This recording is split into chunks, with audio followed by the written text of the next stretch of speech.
Assalamu alaikum, karibuni tena Sophia's Easy Recipes. Mapishi yetu ya leo ni ya mchuzi wa sausage, mtamu na rahisi sana kutengeneza. Huku usisahau kusubscribe kama ni mpya kwenye channel hii ili upate notifications kila nitakapo post.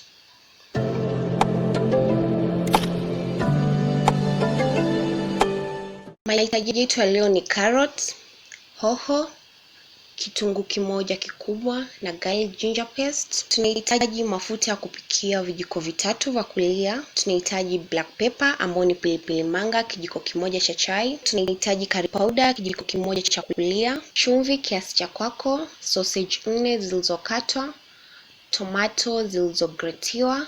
Hizi ni tomato 3 na mwisho tunahitaji dania. Kwenye pani yetu tutatia mafuta vijiko viwili, kumaanisha tutabakisha kiasi. Tutatia sausage zetu ndani tuzikaange hadi ziturn brown. Hii ni kutoa ubichi wa sausage. Baada hapo tutatia vitunguu maji na tuhakikishe tunavikaanga hadi viive. Tutavikaanga kwa dakika kadhaa kama 1 hivi ama 2.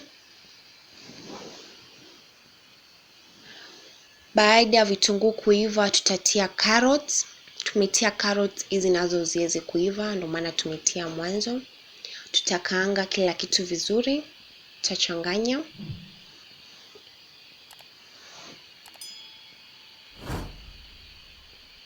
Baada hapo tutaongezea dania, tutatia hoho na mwisho tutatia garlic ginger paste. Tutachanganya kila kitu vizuri hadi kila kitu kichanganyike. Usisahau kusubscribe, kubofya the bell icon ili uendelee kuwa kwenye familia yetu. Tutaongezea mafuta yalobaki maana naona mafuta yamekauka kiasi. Tutatia chumvi kiasi cha kwako.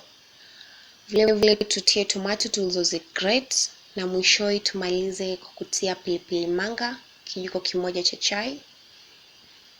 Baada hapo tutatia curry powder, hichi ni kijiko kimoja cha kulia.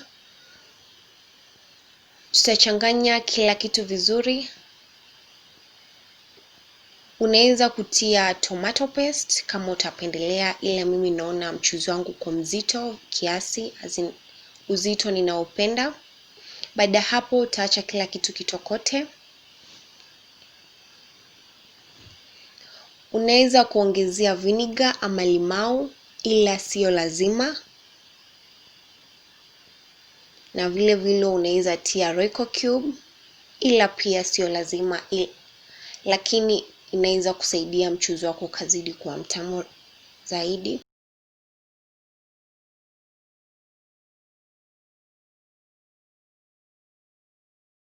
Baada hapo tutachanganya kila kitu vizuri. Kama mnavyoona mchuzi wetu uko na rangi nzuri, ni mzito vizuri na kila kitu kiko pahali kwake. Vitu vingine sitaji mwanzo kwa sababu naona havina umuhimu sana kwenye mapishi yetu, so samahani kwa hilo.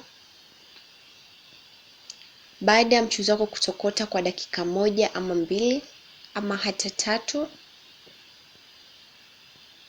utaongezea maji kiasi ama utaongezea maji kudepend na mchuzi ni wa watu wangapi kwenye family. Alafu uache uive kama dakika 2 hivi na mchuzi wetu utakuwa uko tayari kuliwa. Unaweza kulia mchuzi huu kwa wali kama mimi hapa, ama unaweza kulia kwa tanduri, ama vile unaweza kulia kwa chochote kile. Usisahau kusubscribe, kucomment na kulike. Karibu next time.